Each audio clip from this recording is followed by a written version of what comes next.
எல்லாருக்கும் வணக்கம்.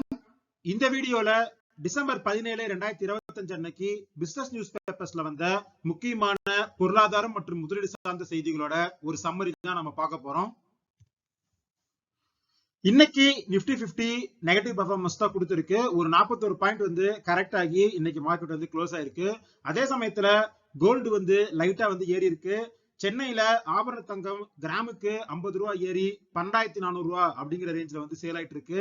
அதே மாதிரி இன்டர்நேஷனல் மார்க்கெட்ல திரும்பவும் 4,300 அப்படிங்கிற அந்த ரேஞ்சை கடந்து கோல்டு வந்து ட்ரேட் ஆயிட்டு இருக்கு.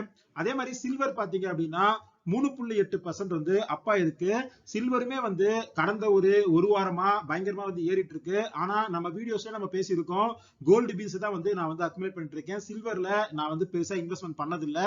ரொம்ப ஒரு மைனர் இன்வெஸ்ட்மெண்ட் முன்னாடி பண்ணது வேணா என்கிட்ட இருக்கு.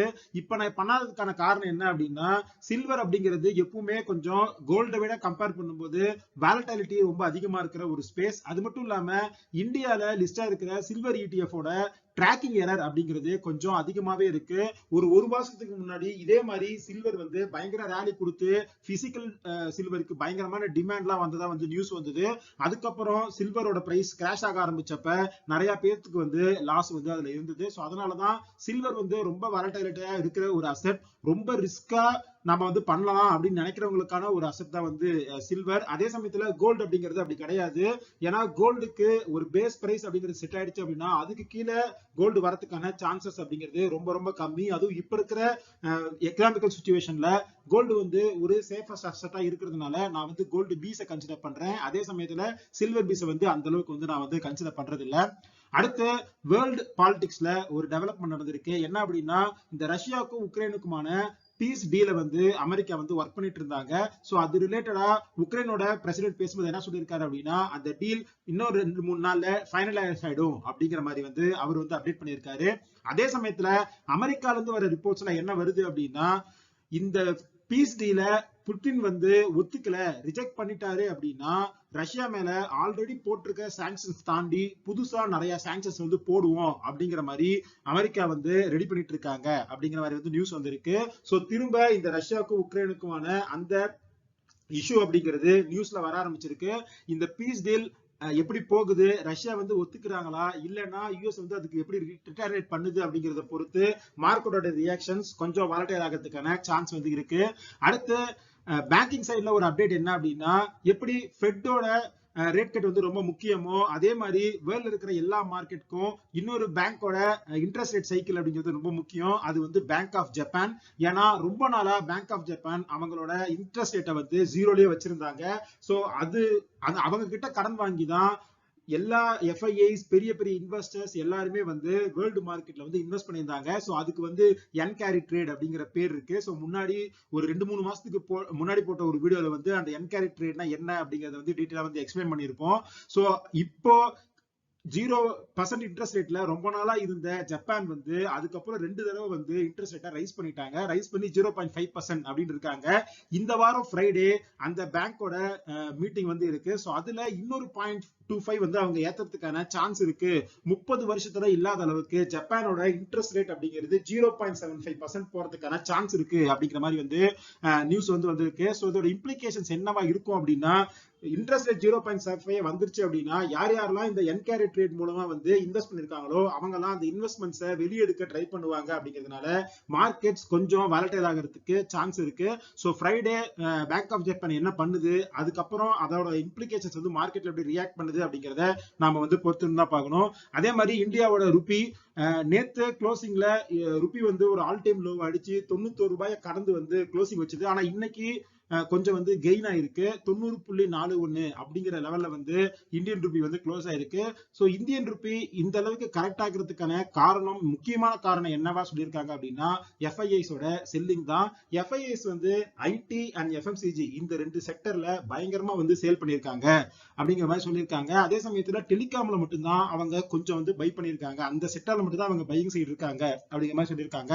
அடுத்து இந்தியன் மார்க்கெட் கடந்த ஒரு வருஷமா பெருசா வந்து ரிட்டர்ன் கொடுக்கல. சோ அதோட இம்ப்ளிகேஷன்ஸ் அப்படிங்கிறது மார்க்கெட்ல தெரிய ஆரம்பிச்சிருக்கு. என்எஸ்சியோட டெய்லி டர்ன் ஓவர் அப்படிங்கிறது இந்த டிசம்பர்ல 2 வருஷத்துல இல்லாத அளவுக்கு கம்மியா இருக்கு அப்படிங்கிற மாதிரி சொல்லியிருக்காங்க. அதுக்கு முக்கியமான காரணம் என்ன அப்படின்னா, இந்த ஒரு வருஷத்துல நிப்டி இண்டெக்ஸ் வந்து ஓரளவுக்கு ஸ்டேபிளா இருந்தாலும் ஸ்மால் அண்ட் மிட் கேப்ஸ் வந்து அண்டர் பெர்ஃபார்ம் பண்ணியிருக்கு. சோ அங்க இன்வெஸ்ட் பண்ணவங்க அடுத்தடுத்து இன்வெஸ்ட் பண்றதுக்கு கொஞ்சம் தயங்குறதுனால ஒட்டுமொத்தமா அந்த டர்ன் ஓவர் வந்து அடி வாங்கியிருக்கு அப்படிங்கிற மாதிரி சொல்லியிருக்காங்க.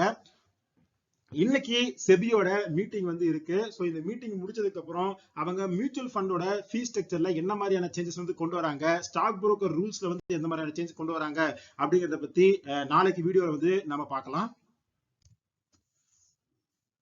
ஸ்டாக் ரிலேட்டட் நியூஸ் அப்படின்னு பார்த்தோம்னா ஐடிசி ரிலேட்டடா ஒரு நியூஸ் வந்திருக்கு. ஐடிசி வந்து ஆதித்ய பிர்லாவோட அந்த பேப்பர் அண்ட் பல்ப் பிசினஸ் 3500 கோடிக்கு வந்து அக்விசிஷன் பண்ணியிருந்தாங்க. இப்போ காம்படிஷன் கமிஷன் ஆஃப் இந்தியா அந்த அக்விசிஷனை வந்து கிளியர் பண்ணிடுச்சு.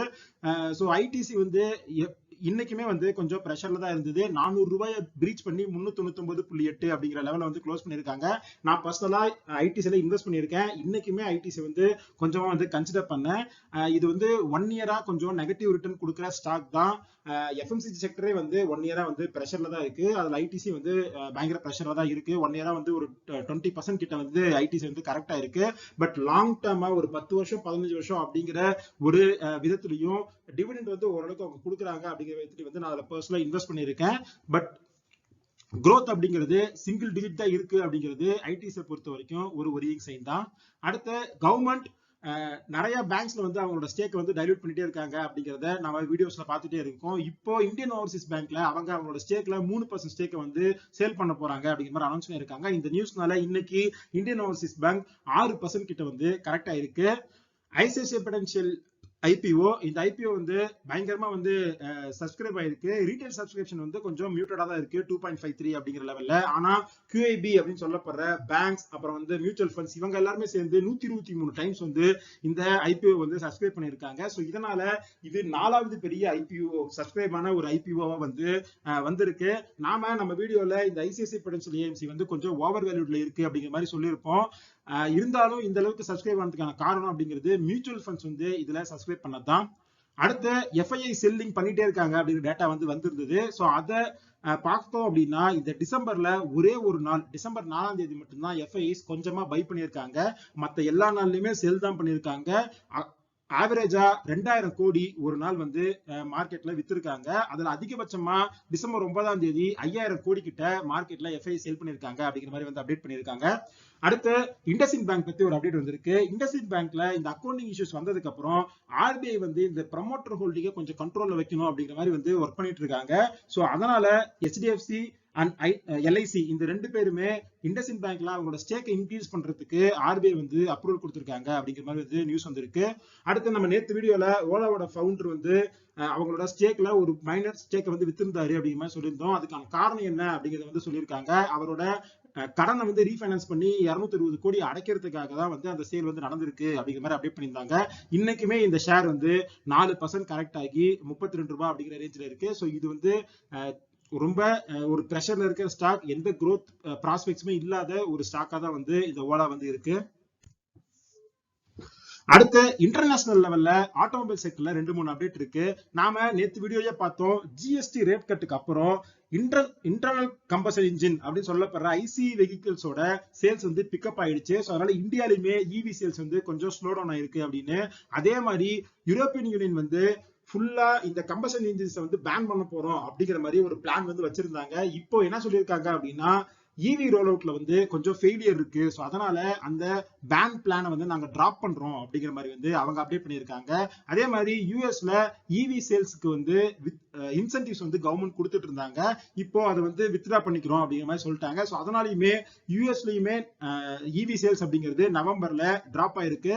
ஸோ உலகம் ஃபுல்லாவே இவியோட சேல்ஸ் எதிர்பார்த்த அளவுக்கு இல்ல, அது வந்து கொஞ்சம் கொஞ்சமா வந்து டிராப் ஆயிட்டு இருக்கு அப்படிங்கிற நியூஸ் தான் வந்து வந்திருக்கு. ஸோ இதோட இம்ப்ளிகேஷன்ஸ் என்ன இருக்கு அப்படின்னு பார்த்தோம் அப்படின்னா, ஃபோர்டு வந்து அவங்களோட ஒரு சில இவி மாடல்ஸ் வந்து ஸ்கிராப் பண்ண போறோம் அப்படிங்கிற மாதிரி சொல்லிட்டாங்க. சோ இதனால $19.5 பில்லியன் வந்து எங்களுக்கு லாஸ் தான், பட் அதை நாங்க எடுத்துக்கிறோம் அப்படிங்கிற மாதிரி சொல்லிட்டு நாங்க ஹைபிரிட் வெஹிக்கிள்ஸ்ல வந்து கான்சென்ட்ரேட் பண்ண போறோம் அப்படிங்கிற மாதிரி சொல்லியிருக்காங்க. ஃபோர்டு வந்து யூஎஸ் மார்க்கெட்ல ட்ரேட் ஆயிட்டு இருக்கிற ஒரு ஷேர், அது வந்து $13.67 அப்படிங்கிற லெவல்ல வந்து ட்ரேட் ஆயிட்டு இருக்கு. என்கிட்ட பர்சனலா இல்ல, பட் ஆனா நான் ட்ராக் பண்ற ஒன் ஆஃப் தி ஷேரா இருக்கு. அதே சமயத்துல கூகுள் வந்து இந்தியால அந்த ஏஐ டேட்டா சென்டர்ல வந்து $8 மில்லியன் வந்து நாங்க இன்வெஸ்ட் பண்ண போறோம் அப்படிங்கிற மாதிரி வந்து கமிட் பண்ணியிருக்காங்க. அதே மாதிரி இந்த ஆல்பபெட், அதான் வந்து கூகுளோட பேரண்ட் கம்பெனி, அந்த ஷேருமே இன்டர்நேஷனல் மார்க்கெட் யூஎஸ்ல வந்து $307 அப்படிங்கிற மாதிரி வந்து ட்ரேட் ஆயிட்டு இருக்கு. என்கிட்ட கொஞ்சம் மைனர் ஸ்டாக் வந்து இருக்கு. இதுல நம்மளால ஒரு ஸ்டாக் 2 ஸ்டாக் வந்து வாங்க முடியாது. பட் நாஸ்டாக்ல இருக்கிற ஒரு பாசிட்டிவ் என்ன அப்படின்னா, நீங்க வந்து ஃபிராக்ஷனல் ஷேர்ஸ் வாங்கலாம், கொஞ்சம் கொஞ்சமா அக்குமுலேட் பண்ணலாம். சோ அப்படிதான் வந்து கூகுள்ல ஒரு மைனர் இன்வெஸ்ட்மெண்ட் வந்து நான் வந்து பண்ணிருக்கேன். அடுத்து ஜைடஸ் லைஃப் சயின்சஸ்ல வந்து ஒரு அப்டேட் வந்திருக்கு. என்ன அப்படின்னா, அவங்களுக்கு யூஎஸ் எஃப்டிஏல இருந்து மென்கஸ் அப்படிங்கிற ஒரு டிசீஸ்க்கான ட்ரக்குக்கான ஒரு அப்ரூவல் வந்து அவங்களுக்கு கிடைச்சிருக்கு. ஸோ இது வந்து ஒரு ஜெனட்டிக் டிசார்டர், சில்ட்ரனுக்கு இருக்கிற ஒரு ஜெனட்டிக் டிசார்டர். ஸோ இந்த மருந்துக்கான ஒரு அப்டேட் வந்து அவங்களுக்கு அப்ரூவல் கிடைச்சிருக்கிறது ஒரு பாசிட்டிவ் அப்டேட்டா இருக்கு. அடுத்து இந்த இவி வெஹிக்கிளோட சேல்ஸ் டிராப் அப்படிங்கிறது, இந்தியால இருந்து யாரெல்லாம் வந்து இந்த இவி மேனுஃபேக்சர் பண்ற கம்பெனிஸ்க்கு வந்து ஆட்டோ பார்ட்ஸ் வந்து சப்போர்ட் பண்றாங்களோ அவங்களுக்கு ப்ரெஷரா வந்து வந்திருக்கு. சோ அதனால அவங்க சைனா மேல வந்து இப்போ பெட் பண்ணிருக்காங்க. சைனால யாரெல்லாம் வந்து இவி வந்து ப்ரொடியூஸ் பண்றாங்களோ அவங்களுக்கு அந்த பார்ட்ஸை சப்ளை பண்றதுக்கு வந்து ஒர்க் பண்ணிட்டு இருக்காங்க அப்படிங்கிற மாதிரி அப்டேட் வந்திருக்கு. அடுத்து ட்ரம்போட டாரிஃப்னால பெரிய லெவல்ல பாதிக்கப்பட்டது அப்படிங்கிறது இந்தியாவில் இருக்கிற டெக்ஸ்டைல் இண்டஸ்ட்ரி தான். ஸோ டெக்ஸ்டைல் இண்டஸ்ட்ரியோட ஆர்டர்ஸ் அப்படிங்கிறது ரொம்ப ட்ரை அப் ஆயிடுச்சு. அது மட்டும் இல்லாம இருக்கிற ஆர்டர்ஸ்லயுமே அவங்களோட ப்ராஃபிட் மார்ஜின் அப்படிங்கிறது ரொம்ப ஸ்க்வீஸ் ஆயிடுச்சு அப்படிங்கிற மாதிரி சொல்லியிருக்காங்க. ஒரு நாளைக்கு 45 கோடி கிட்ட அவங்களுக்கு ஆர்டர் லாஸ் வந்து இருக்கு அப்படிங்கிற மாதிரி வந்து அப்டேட் பண்ணியிருக்காங்க.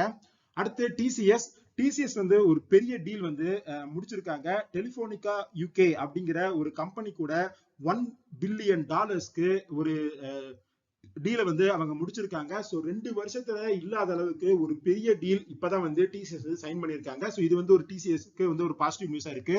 அடுத்து ஜிஎஸ்டி ரேட் கட் பண்ணதுனால கவர்மெண்ட்டுக்கு 47,000 கோடி வந்து நெட் ரெவன்யூ லாஸ் வந்து இருக்கு அப்படிங்கிற மாதிரி சென்டர் வந்து ப்ரொஜெக்ஷன் கொடுத்திருக்காங்க. அதே சமயத்துல இன்னைக்கு லோக்சபால இன்சூரன்ஸ் பில் வந்து பாஸ் ஆயிடுச்சு. சோ அந்த பில்லுல ஃபாரின் டைரக்ட் இன்வெஸ்ட்மெண்ட் வந்து இன்சூரன்ஸ் செக்டர்ல 100% வந்து கவர்மெண்ட் இன்க்ரீஸ் பண்ணிருக்கு. அடுத்து இந்த Mahatma Gandhi national rural employment guarantee ஸ்கீமை வந்து நேம மாத்தினாங்க. ஸோ அது ரிலேட்டடா வந்து ஒரு இஷ்யூஸ் போயிட்டு இருந்தது. பட் இருந்தாலும் அந்த ப்ரொட்டஸ்டுக்கெல்லாம் நடுவுலையும் கவர்மெண்ட் வந்து அந்த பில்லை இன்ட்ரோடியூஸ் பண்ணிட்டாங்க. அது மட்டும் இல்லாம இதுல ஒரு பெரிய சேஞ்ச் நடந்திருக்கு. என்ன அப்படின்னா, ஸ்டேட்ஸ் வந்து இதுக்கு முன்னாடி இந்த ஸ்கீமுக்கு 10% தான் வந்து ஃபண்ட் பண்ணுவாங்க, சென்டர் வந்து 90% ஃபண்ட் பண்ணுவாங்க. இப்போ அது சேஞ்ச் ஆகி ஸ்டேட்ஸ் வந்து 40% வந்து ஃபண்ட் பண்ணும் அப்படிங்கிற மாதிரி இந்த பில்லை வந்து சேஞ்ச் பண்ணிருக்காங்க.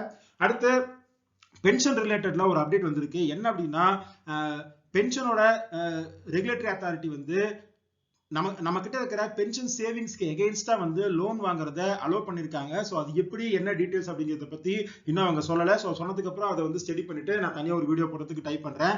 அடுத்து நாஸ்டாக் வந்து ஒரு பெரிய மூவ்மெண்ட்டுக்கு வந்து ஒர்க் பண்ணிட்டு இருக்காங்க. அது என்ன அப்படின்னா, எப்படி இந்தியால ஒரு 8 மணி நேரம் 9 மணி நேரம் வந்து மார்க்கெட் ரன் ஆகுதோ அதே மாதிரிதான் வந்து நாஸ்டாக்லயும் ரன் ஆயிட்டு இருக்கு.